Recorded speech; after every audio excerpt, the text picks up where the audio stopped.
तो आज एक बहुत सुंदर कथा है भगवान जगन्नाथ के महाप्रसाद के विषय में। कहा जाता है कि जैसे कथा बीच में ही सुनकर उठना नहीं चाहिए। क्यों? क्योंकि कथा का जो मूल है वो है आरती और प्रसाद। आरती और प्रसाद लेकर ही जब हम जाते हैं तो हमें कथा का पूरा पुण्य मिलता है। तो आज हम महाप्रसाद की महिमा जानेंगे कि महाप्रसाद कितना महत्वपूर्ण है हमारे आध्यात्मिक और भौतिक जीवन की उन्नति के लिए। तो कथा इस प्रकार है कि वैकुंठ में माता श्री लक्ष्मी प्रतिदिन भगवान विष्णु के लिए भोग बनाती थी और वो भोग केवल भगवान विष्णु पाते थे और भगवान श्री नारायण के पश्चात माता लक्ष्मी उसे पाती थी और किसी को भी उस प्रसाद को पाने का अधिकार नहीं था। और नारद मुनि करुणामयी हैं, अर्थात अगर हमारे जीवन में जैसे आप श्रीमद् भागवत का ही कथा प्रारंभ देखें तो भक्ति ज्ञान और वैराग्य के कष्ट को किन्होंने दूर किया? श्रीमद् नारद मुनि ने। तो कभी कभी टीवी सीरियल में जैसे दिखा दिया जाता है कि नारद मुनि तो ऐसे हैं, है ना, इधर की बात उधर करते हैं, उधर की बात इधर नहीं। हमें टीवी सीरियल की बातों पर विश्वास नहीं रखना है। वो हमें रुचिकर बनाने के लिए थोड़ा कॉमेडी भी डाल देते हैं, थोड़ा श्रृंगार भी डाल देते हैं, लेकिन वो शास्त्रों की प्रामाणिक बातें नहीं करते। तो नारद मुनि का कभी भी चरित्र ये नहीं समझना चाहिए ये कॉमेडियन थे, क्योंकि जैसे नारद मुनि आते हैं सिर में ये देखिए आगे कॉमेडी नहीं। नारद मुनि से गंभीर भक्त, नारद मुनि से करुणामयी भक्त, नारद मुनि के हृदय में जितनी करुणा समस्त संसार के लिए है उतनी किसी के पास नहीं है। और यही सोचकर श्री नारद मुनि जाते हैं माता लक्ष्मी के पास। तो कहा जाता है ना कि यदि आपको प्रसन्न करना है, किन्हीं को प्रसन्न करना है, तो किससे प्रसन्न किया जाता है? एकमात्र साधन है सेवा। किसी भी व्यक्ति को यदि हमें प्रसन्न करना है तो हमें उनकी सेवा प्रारंभ कर देनी चाहिए कार्य निकालने के लिए। तो नारद मुनि ने सोचा कि अभी तक भगवान का महाप्रसाद केवल माता लक्ष्मी ही पाती हैं और भगवान ने इस प्रसाद को पाने का किसी को भी अधिकार नहीं दिया है। मैं ऐसा करूँगा कि ये समस्त जगत के लिए उपलब्ध हो जाएगा। तो नारद मुनि यही सोचकर माता लक्ष्मी की अत्यंत सेवा करते हैं। जैसे माता लक्ष्मी को कुछ भी कार्य हो तुरंत उनके कहने से पहले ही, सोचने से पहले ही उपस्थित। और सेवा का यही लक्षण है। सेवा का लक्षण ये नहीं है कि जिनकी हम सेवा करें वो 10 बार बोलें कि कर दीजिए तब जाके हम एक बार करें। नहीं, सेवा सर्वोपरि सेवक वही होता है जो स्वामी के बातों को अब उसकी आँखों से समझ ले, उसके नेत्रों से समझ ले कि वो क्या चाहता है। तो इसी प्रकार श्रीमद् नारद मुनि माता के नेत्रों से ही समझ जाते थे कि इनको क्या आवश्यकता है। तो इस प्रकार बहुत ही उत्तम कोटि की सेवा उन्होंने की और माता लक्ष्मी प्रसन्न हो गई। प्रसन्न होकर कहती है कि हे नारद, मांगो, क्या वर मांगते हो? तो नारद मुनि ने कहा सोच लीजिए माता, आपको वो वर देना ही पड़ेगा। तो हाँ, मेरे लिए क्या असंभव है? लक्ष्मी के लिए, साक्षात विष्णु प्रिया के लिए क्या असंभव है? दूंगी मैं। तो पुनः विचार कर लीजिए, उसके बाद आप मुझे मना नहीं कर सकती। आप वचन दीजिए कि वो वर आप मुझे देंगी। माता लक्ष्मी ने कहा ठीक है। तो नारद मुनि क्या वर मांगते हैं कि मुझे भगवान नारायण का साक्षात प्रसाद चाहिए। अर्थात जब वो भोजन कर लेते हैं तो वो भोजन में जो बची हुई थाली जिसको आप पाती हैं, मुझे भी वो उसका सौभाग्य मिलना चाहिए। अब तो माता लक्ष्मी चिंतित हो गई। क्यों? क्योंकि भगवान नारायण का आदेश था, ये निर्देश था कि उनके अलावा, अपनी अर्धांगिनी के अलावा वो किसी को प्रसाद ना दे। लक्ष्मी जी को साक्षात ये निर्देश दे रखे थे। तो उन्होंने कहा ये तो असंभव है मैं उनके निर्देश का उल्लंघन कैसे कर सकती हूँ? अगर उनकी इच्छा नहीं है नारायण की तो मैं ये कैसे कर सकती हूँ? तो कहा देखिए माता, आपने तो वचन दे दिया, और कहा जाता है ना कि प्राण जाए पर वचन ना जाए। ये महापुरुषों का, महात्माओं का लक्षण है कि कुछ भी हो जाए वचन से वो डिगते नहीं है। इसलिए माता आपने वचन तो दे दिया है। तो माता ने कहा ठीक है, मैं प्रयास करूँगी। तो जब नारायण भोजन पा रहे थे तो माता उदास होकर बैठ गई। पूछा कि हे प्रिय, बताइए क्या हुआ आपको, इतनी निराश उदास क्यों दिख रही हैं आप? तो उन्होंने कहा कि हे नारायण, मेरे पास विकट समस्या है। मैं भक्त के वरदान में, भक्त के वचन में बंध गई हूँ, और ये भी विकट समस्या है कि मैं आपको वो बता भी नहीं सकती। कहा कहिए तो सही, अगर मुझसे वो समाधान हो सकता है तो मैं ज़रूर करूँगा, लेकिन मैं आपको निराश नहीं देख सकता। तो यहाँ लक्ष्मी नारायण का दाम्पत्य भी प्रदर्शित होता है। दाम्पत्य जीवन में हमेशा ये बात ध्यान रखना चाहिए कि यदि स्त्री संपूर्ण रूप से सेवा में समर्पित है तो पति का ये कर्तव्य होता है कि उसके हर पल उसके श्रीमुख को देखता रहे कि उनको क्या ज़रूरत है। ये नहीं कि वो 10 बार कहें, 11 बार कहें और झुंझला के कहें क्या मेरे पास इतना समय है कि तुम्हारे लिए करूँगा, नहीं। तो भक्ति ज्ञान वैराग्य पूर्वक जब हम दाम्पत्य जीवन का निर्वहन करते हैं तो वही दाम्पत्य जीवन सुखी रहता है। और इसके साक्षात उदाहरण है श्री नारायण और लक्ष्मी। इसके साक्षात उदाहरण है श्री पार्वती और साक्षात हमारे महादेव, जो अत्यंत वैरागी भी हैं और रागी भी। तो कथा क्रम में आते हैं तो नारायण कहते हैं मैं आपको निराश नहीं देख सकता, बताइए क्या समस्या। उन्होंने कहा कि हे प्रभु, समस्या ये है कि आपने मुझे कहा है कि आपका प्रसाद कोई ना पा सके, और इसका मैं अभी तक पालन कर रही थी।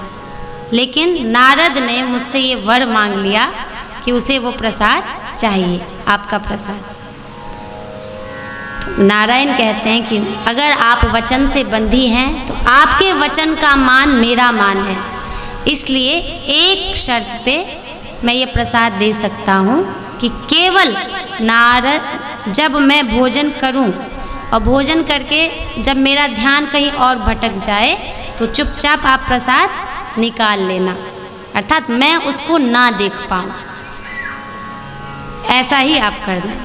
तो ठीक माता लक्ष्मी ने ऐसा ही किया, और जो ही नारायण प्रसाद भोजन करते हुए जैसे ही जल धोने के लिए किए तो उन्होंने चुपचाप एक प्रसाद का कटोरी अपने आंचल में छिपा लिया और उसको छिपा के श्रीमन नारायण मुनि को उन्होंने प्रदान कर दिया। उस प्रसाद, वो प्रसाद क्या था, वो ऐसा प्रतीत हो रहा था मानो संपूर्ण सृष्टि का आनंद, संपूर्ण सृष्टि का सुख उसमें निहित हो गया हो। अब नारद मुनि को माता ने ये कहा था कि ये प्रसाद आपको गुप्त रूप से पाना है। आप बहुत जहाँ यत्र यत्र जाते हैं तो सारी बातें आप सबके साथ चर्चा करते, लेकिन मैं इसी शर्त पर दूंगी कि कहीं आपको चर्चा नहीं करनी है।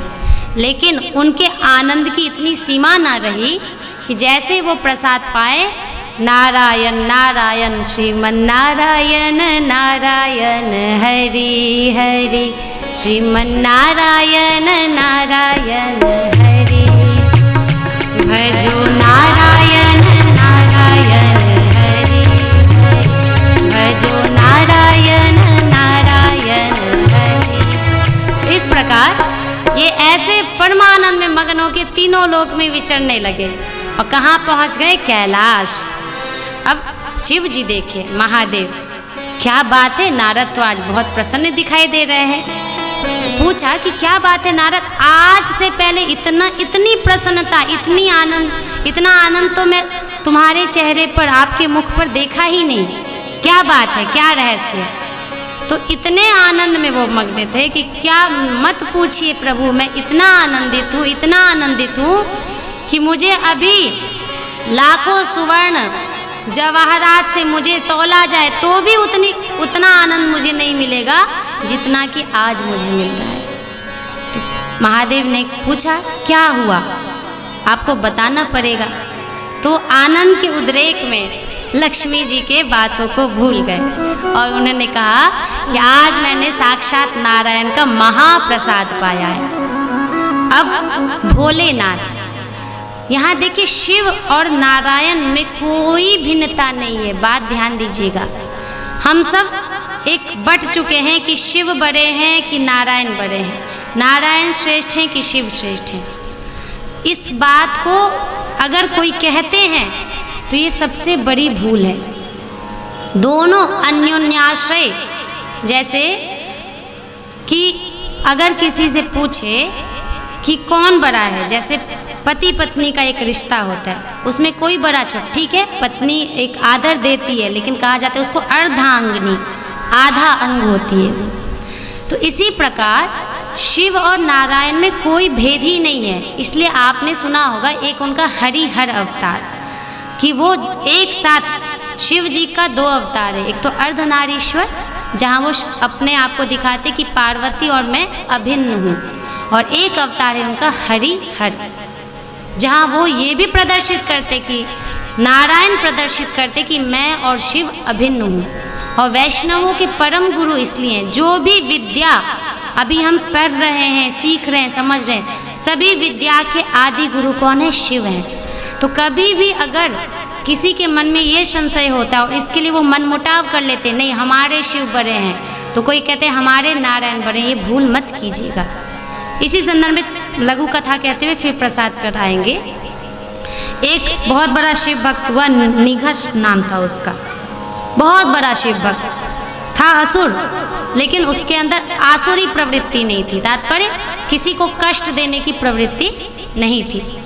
वो महादेव का अनन्य भक्त। तो कुछ असुरों ने मिलके कहा कि अगर तुम महादेव के इतने अनन्य भक्त हो तो जहाँ देखो नारायण की पूजा होती है, अगर केवल इस पूरी सृष्टि में शिव ही पूजे जाएं तो कितना अच्छा रहेगा। सोचो कि तुम कितना बड़ा कार्य करोगे, हर जगह महादेव की ही पूजा होगी, हर जगह हर हर महादेव यही नारा लगेगा, यही जय घोष होगा।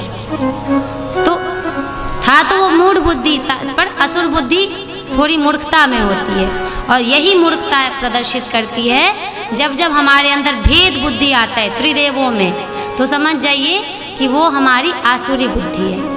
तो निघष बहुत अच्छा था, मतलब वो कभी भी आसुरी बुद्धि को प्रकट नहीं होने दिया, ना किसी को कष्ट पहुंचा, लेकिन उसे लगा कि हाँ सत्य है, अगर मैं नारायण को निगल जाऊं, क्योंकि उसने एक वरदान मांगा था ब्रह्मा जी से कि एक बार मैं जीवन में इस संपूर्ण सृष्टि में किसी को भी निगल सकता हूँ, किसी को भी, मतलब त्रिदेवों में से भी किसी को भी। तो ये वरदान उसे प्राप्त था और असुरों ने उसे इस वरदान के लिए भड़काया, क्योंकि ऐसी एक कथा है जब श्रीमन नारायण नृसिंह का अवतार लिए थे प्रहलाद की रक्षा और हिरण्यकश्यप के वध के लिए, तो वो बहुत ज़्यादा क्रोध में आ गए थे और उनका क्रोध संयमित ही नहीं हो रहा था, और इस कारण से वो संपूर्ण सृष्टि का विनाश करने चले थे। इधर पेड़ ये सब कुछ विनष्ट हो रहा था। तो सप्तर्षियों ने कहा कि हे नारायण, आप पर ये शोभा नहीं देता है, आप जगत के पालन करता है, संहार करता नहीं, और पालन करता का ये व्यवहार सर्वथा अनुचित है। इसलिए जिस प्रकार आप ये संपूर्ण सृष्टि को निगल रहे हैं, उसी प्रकार हम आपको श्राप देते हैं कि एक दिन आपको भी कोई निगल जाएगा।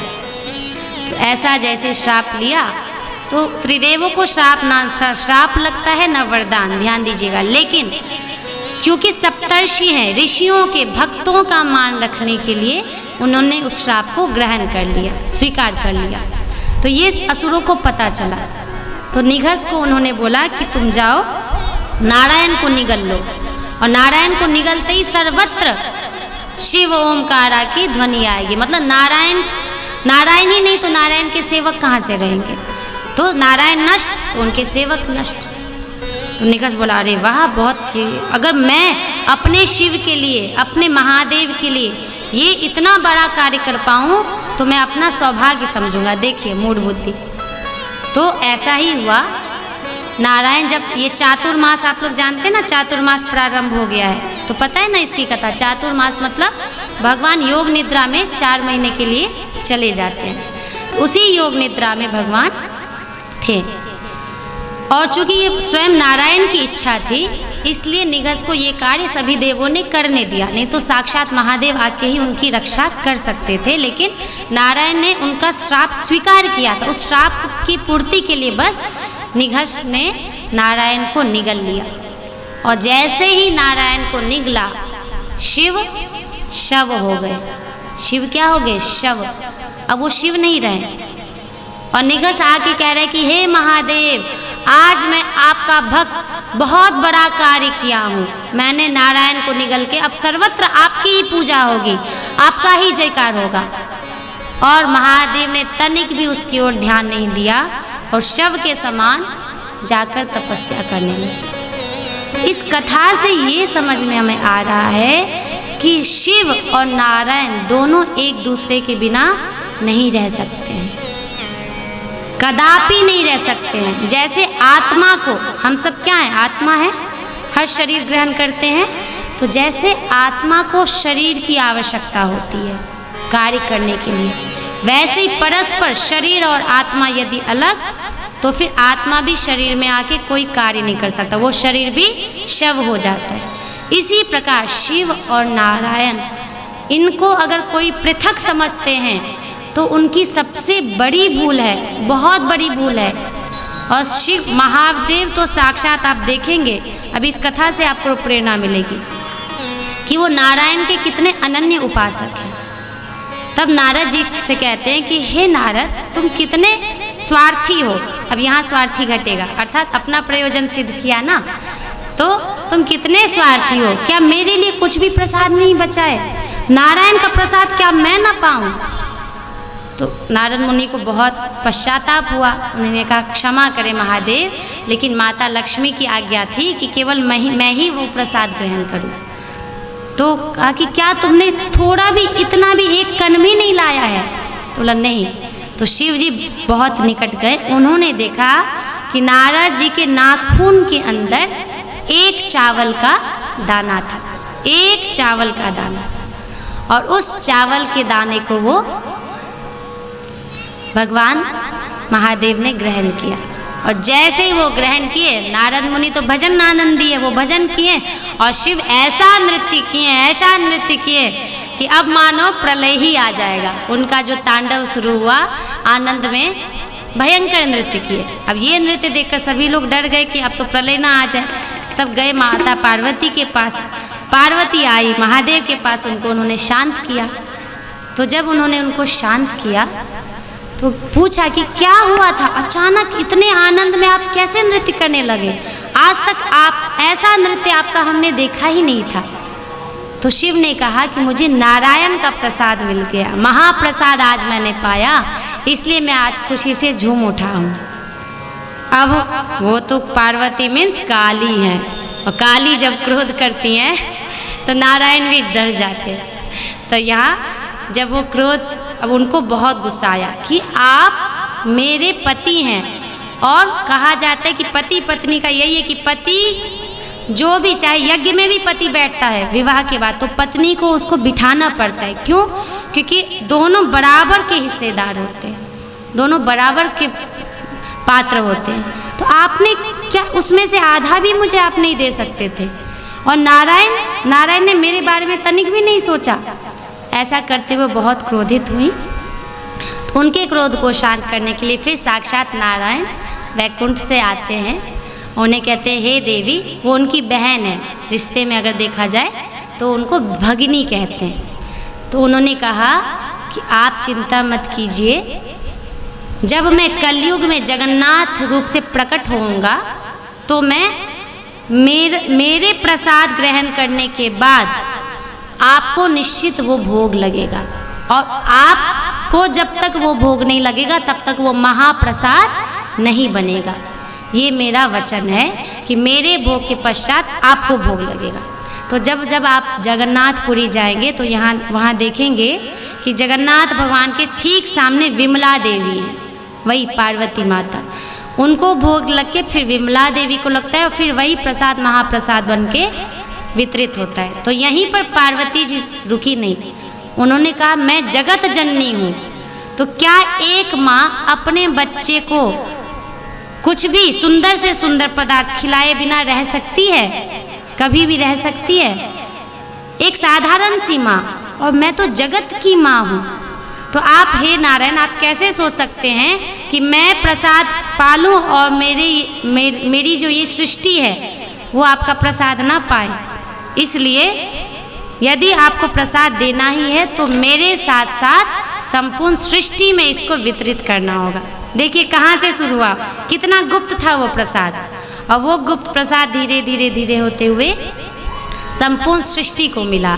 तो आज हम जगन्नाथपुरी में आप जाइए, वहाँ ऐसी विचित्र अद्भुत बातें हैं जो विज्ञान भी वहाँ फेल है। जैसे कि जगन्नाथपुरी के विषय में कहा गया है कि वो जो पताका लहराता है, सुना होगा आप लोगों ने, तो हवा के विपरीत, जैसे अभी कुछ भी हम देख रहे तो हवा इस साइड से आ रही है तो ऐसे ये लहरा रहा है, लेकिन हवा अगर इधर से आती है तो पताका इधर लहराता है, सीधे उल्टा।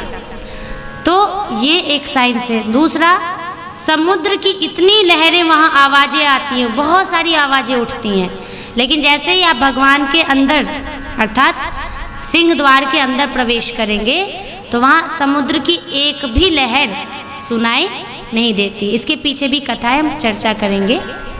बहुत सारी ऐसी अद्भुत घटनाएं हैं, और ऐसा माना जाता है कि 12 मंजिल चढ़ के भगवान के उसको पताका को प्रतिदिन पंडित जी को, पुजारी जी को बदलना होता, क्योंकि अगर वो ऐसा नहीं करेंगे तो बहुत वर्षों के लिए वो मंदिर बंद हो जाएगा।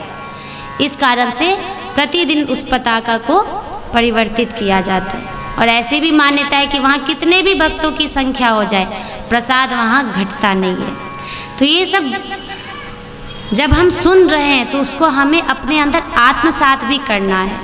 ऐसा नहीं कि सुना और उसके ऊपर हमने विचार भी नहीं किया।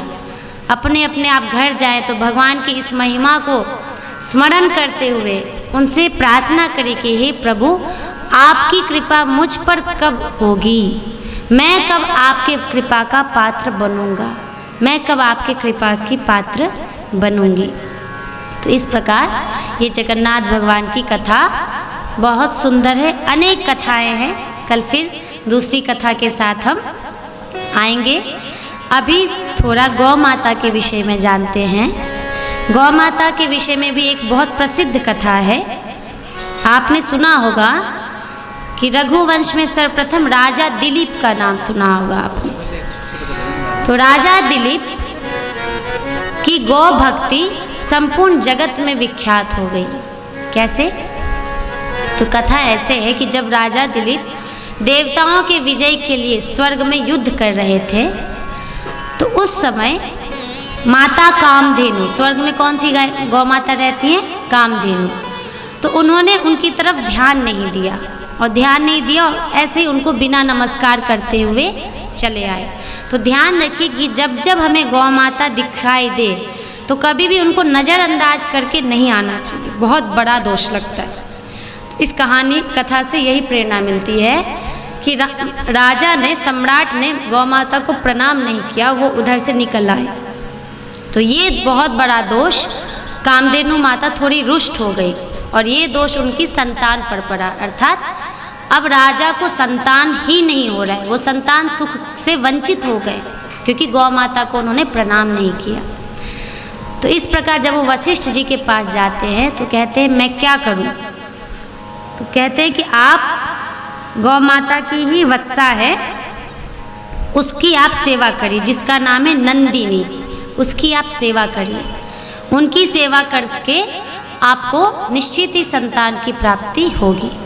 तो दोनों पति पत्नी मिलकर, सोचिए इतने बड़े सम्राट है, ये साधारण मनुष्य की कथा नहीं सुना रही हूँ कि ये कोई ठेले वाले हैं, रिक्शे वाले हैं, उनकी कथा नहीं है।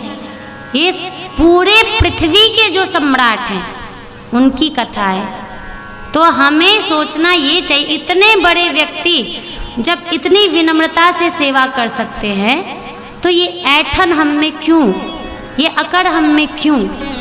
क्योंकि अकड़ से भगवान कभी पकड़ में नहीं आते, कभी पकड़ में नहीं आते। भगवान को पकड़ना है तो हमें विनयी होना होगा, हमें सेवा